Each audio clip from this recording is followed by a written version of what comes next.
Right ధర్నా చౌక్ లో MLC కవిత మాట్లాడుతున్నారు. ఇప్పుడు లైవ్ చూద్దాం. అవమానాలకు గురి చేస్తారు. ఆ అవమానాలకు గురైన తర్వాత కేవలం ఇది నా అవమానం కాదు, నాలాంటి లక్షలాది కోట్లాది మందికి జరుగుతున్న అవమానం. ఈ అవమానం నుంచి నా జాతి ప్రజల్ని విముక్తి చేయాలని చెప్పి ఆనాటి నుండే పోరాటం మొదలు పెడతాడు. అనేక కార్యక్రమాలు చేస్తాడు. సత్యశోధక పరిశోధన లాంటి సంస్థలను పెడతారు. బోలెడన్ని పుస్తకాలు రాసి మరెన్నో రాసి జాతిని జాగృతం చేస్తేనే ఇవాళ స్వతంత్రం వచ్చిన తర్వాత ఓటు హక్కు విషయం అయితేనేంది, చదువు విషయం అయితేనేంది మనం ముందుకు వచ్చినాం. ఉట్టిగా అడుగుతలేం, మనం పొదువోకు అడుగుతలేం. బాజాప్తా అసెంబ్లీలో జ్యోతిబా పూలే బొమ్మ చూస్తే మనకు ధైర్యం రావాలి, స్ఫూర్తి రావాలి. అందుకోసమే అసెంబ్లీలో జ్యోతిబా పూలే విగ్రహం ఉండాలని అడుగుతున్నాం. 15 ఏళ్ల కింద ఇదే ఇందిరా పార్క్ దగ్గర ఇగో గిట్లనే దీక్ష చేసి మరి అంబేద్కర్ గారి విగ్రహం కావాలని అడిగితే ఆనాడు కూడా ఇట్లనే తిరిమరి మాటలు మస్తు మంది మాట్లాడిరు. బాధపడే అవసరం లేదు. శివన్ అన్నాడు, అమ్మా భయపడకని. అన్నా ఇది తెలంగాణ బ్లడ్, భయపడే బ్లడ్ కాదు. ఎన్ని అడ్డంకులు ఎదురైనా, ఎన్ని ఇబ్బందులు వచ్చినా, ఎన్ని విమర్శలు వచ్చినా ముందుకే పోతాం తప్పితే వెనక్కి పోయేది లేదు. ఎందుకంటే ఇందులో స్వలాభం లేదు. లాభం ఏదన్నా ఉందా అంటే యావత్ తెలంగాణ జాతిలో ఉన్న సబ్బండ వర్ణాలకు వర్గాలకు లాభం జరిగేటటువంటి ముచ్చండే ఇక్కడ మాట్లాడుతున్నాం. కాబట్టి ధైర్యంగా ముందుకే పోతాం తప్ప వెనక్కి తప్పే ఆస్కారమే లేదు. ఇవాళ కాంగ్రెస్ ప్రభుత్వాన్ని నేను వినమ్రంగా మిమ్మల్ని రిక్వెస్ట్ చేస్తా ఉన్నాను. ఎట్లా అయితే అసెంబ్లీలో అంబేద్కర్ ఉన్నాడో అట్లానే అంబేద్కర్ పక్కన జ్యోతిబా పూలే కూడా ఉండాలని చెప్పి మళ్ళీ ఒకసారి డిమాండ్ చేస్తున్నాం. ఏప్రిల్ 11వ తారీఖు నాడు వారి జయంతి ఉన్నది. ఆ రోజన్న ప్రకటన చేసి తెలంగాణ బీసీ బిడ్డలకు మీరొక స్ఫూర్తినివ్వాలి, మద్దతునివ్వాలని చెప్పి ప్రభుత్వాన్ని డిమాండ్ చేస్తూ ఉన్నాం. మరి ఇదే విషయం మనం మాట్లాడుకుంటా ఎట్లా అయితే జ్యోతిబా పూలే విగ్రహం ఉండాలన్నామో అట్లనే మనకు రిజర్వేషన్లు కావాలన్నాం. 42% కోసం కొట్లాడినాం. దాని ఫలితంగా ఇవాళ బిల్లులు పెట్టిండ్రు. ఆనాడు ఒకటే బిల్లు పెడతామన్నారు. కాంగ్రెస్ పార్టీ మేనిఫెస్టోలో రాజకీయ రిజర్వేషన్ తప్పితే ఇంకో దాని ముచ్చట లేకుండే. కానీ ఇదే నాయకులం, ఇదే యునైటెడ్ పూలే ఫ్రంట్, ఇదే జాగృతి నాయకులం అందరం కలిసి ఒక్కటి కాదు 3 బిల్లులు పెట్టాలి. విద్యకు సపరేట్గా పెట్టాలి, ఉద్యోగాలకు సపరేట్గా పెట్టాలి, రాజకీయాలకు సపరేట్గా పెట్టాలని డిమాండ్ చేసినాం. అప్పుడు కూడా నవ్విండ్రు, అప్పుడు కూడా మస్తు మాటలు అన్నారు. కానీ సోయి తెచ్చుకున్నారు. రాజకీయాలకు సపరేట్ బిల్లు, విద్యా ఉద్యోగాలకు సపరేట్ బిల్లు, 2 బిల్లులు అసెంబ్లీలో పెట్టిందంటే అది కేవలం యునైటెడ్ పూలే ఫ్రంట్, తెలంగాణ జాగృతి, బీఆర్ఎస్ పార్టీ 50 మంది తెలంగాణ బీసీల విజయంగా ఇవాళ మనం భావించాల్సినటువంటి అవసరం ఉన్నది. మరి మళ్ళీ డిమాండ్ చేస్తూ ఉన్నాం, మీరు ఖచ్చితంగా ఆ బిల్లు ఎక్కడుందో చెప్పాలి. అసెంబ్లీలో కౌన్సిల్లో బిల్లు పాస్ అయి 4 వారాలైంది. 4 వారాలైన తర్వాత గవర్నర్ దగ్గర ఉన్నదా? మరి గవర్నర్ దగ్గర నుంచి ప్రెసిడెంట్ దగ్గరికి పోయిందా? ఏమైందన్న విషయం ఇప్పటివరకు చెప్తలేరు. ముఖ్యమంత్రి గారు ఏమన్నారు? ఇక బిల్లు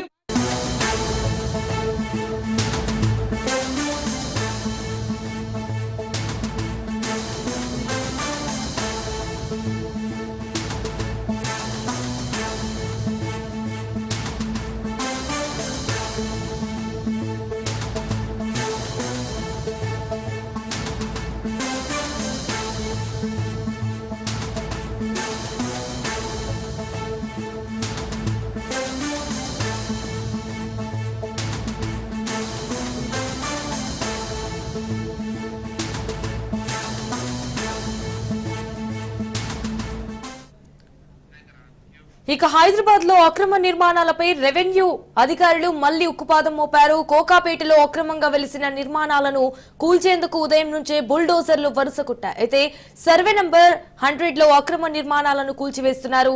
ప్రభుత్వ స్థలం కబ్జా చేసి వ్యాపార సముదాయాలు నిర్మించడంపై రెవెన్యూ అధికారులు ఆగ్రహం వ్యక్తం చేశారు. తెల్లవారుజామునే రంగంలోకి గండిపేట అధికారులు దిగడంతో కొంతసేపు అక్కడ ఉద్రిక్తత పరిస్థితి నెలకొంది. ప్రస్తుతం భారీ బందోబస్తు మధ్య కూల్చివేతలు కొనసాగుతున్నాయి.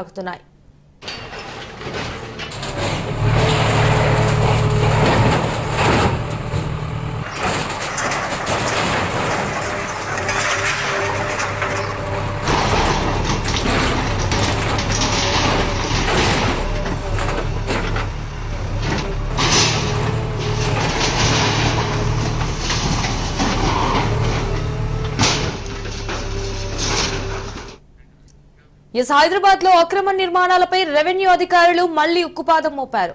కోకాపేటలో అక్రమంగా వెలిసిన నిర్మాణాలను కూల్చేందుకు ఉదయం నుంచే బుల్డోజర్లు వరుస కట్టాయి. సర్వే నంబర్ 100 లో అక్రమ నిర్మాణాలను కూల్చివేస్తున్నారు. సో ఇటు ప్రభుత్వ స్థలం కబ్జా చేసి వ్యాపార సముదాయాలు నిర్మించడంపై రెవెన్యూ అధికారులు ఆగ్రహం వ్యక్తం చేశారు. తెల్లవారుజామునే రంగంలోకి గండిపేట అధికారులు దిగడంతో కొంతసేపు అక్కడ ఉద్రిక్తత పరిస్థితి నెలకొంది. ప్రస్తుతం భారీ బందోబస్తు మధ్య కూల్చివేతలు కొనసాగుతున్నాయి.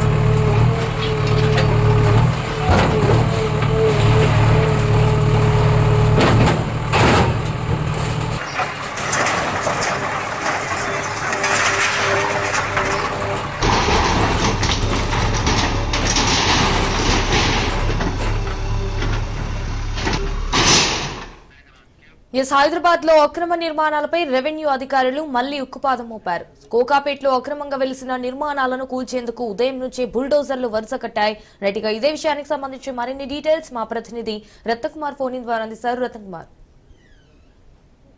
కోకాపేట గ్రామ పంచాయతీ పరిధిలో భూముల యొక్క విలువ అనేది ఎంత ఎక్కువగా ఉంటుందనేది అందరికీ తెలిసింది.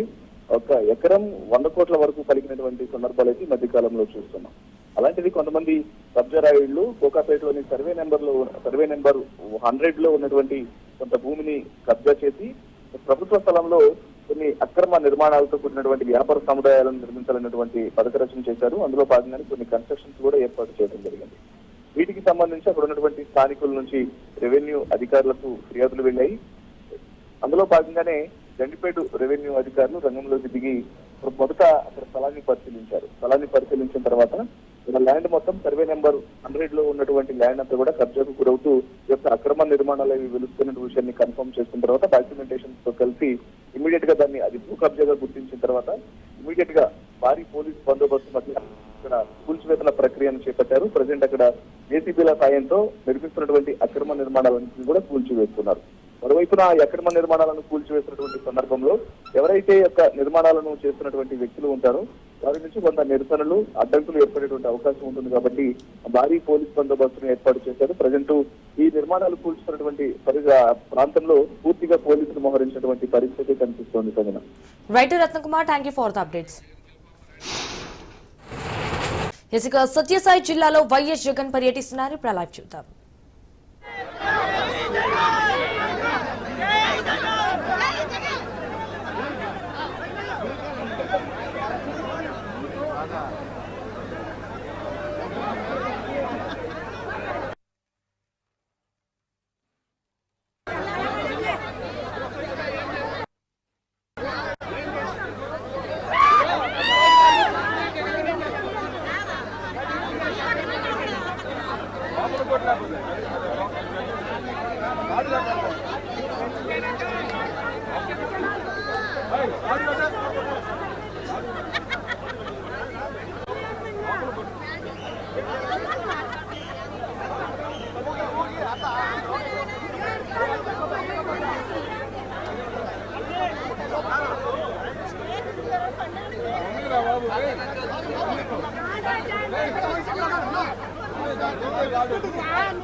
జాగ్రత్త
సత్యసాయి జిల్లాలో వైఎస్ జగన్ పర్యటించారు.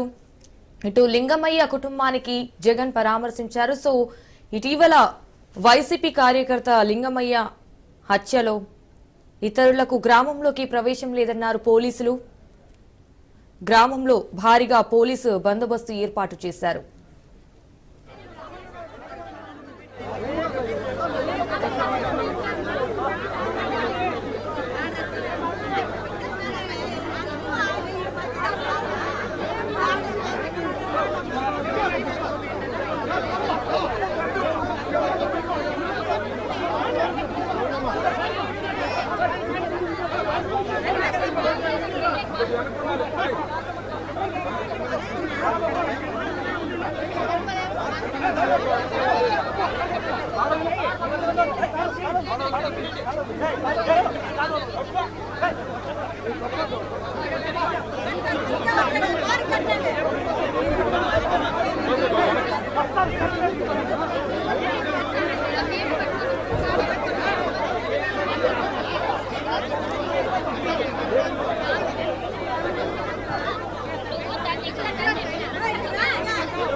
ఇక అల్లు అర్జున్ నివాసం వద్ద ఉద్రిక్తత నెలకొంది. అభిమానులపై పోలీసులు లాఠీ చార్జ్ చేశారు. బన్నీ బర్త్డే సందర్భంగా అభిమానులు భారీగా చేరుకున్నారు. అయితే వేలాదిగా అభిమానులు తరలివచ్చారు. దీంతో రంగంలోకి దిగిన పోలీసులు అభిమానులను చెదరగొట్టారు.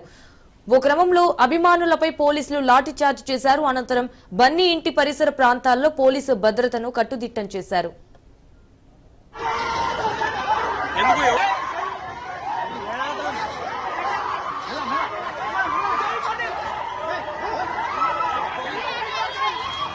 Hey, hey, better.